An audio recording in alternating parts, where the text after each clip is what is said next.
Hey guys, Northwest Railfan here. It's a sunny day here at Colebrook, and we got a fast BNSF train with a WARBONNET. That's worth a subscribe.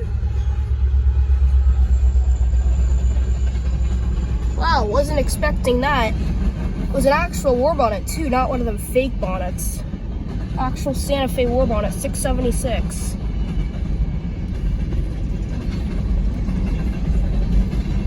He is moving fast. He's moving very fast.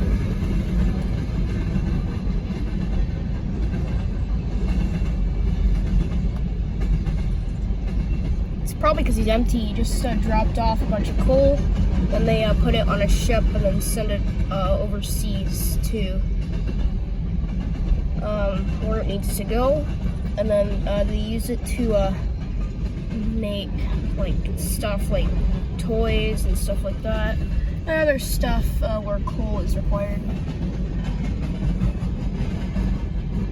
And also sometimes they'll turn it into charcoal and then ship it back here, and then people use charcoal for like barbecues and stuff like that, so that's what they use this for. This train is going really fast. He has to slow down for that tight curb after Crescent Beach.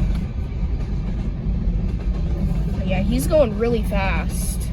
I don't exactly know what the speed limit is here. I think it's, well, I know up on the dike there, I think it's 40 miles per hour.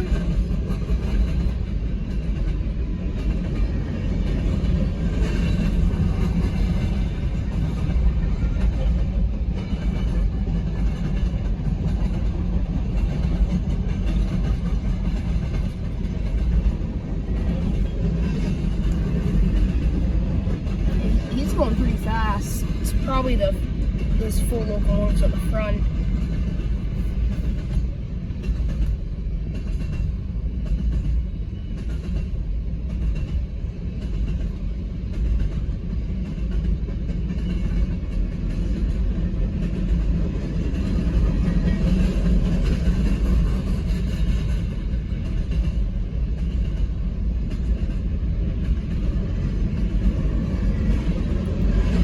Here at Colebrook Road, it's really hot. And there's the end. So anyways, guys, if you enjoyed, please remember to consider liking and subscribing. If you're subscribed, hit the bell so you get notified every single time I upload it. Until next time, here's an excavator, and peace out.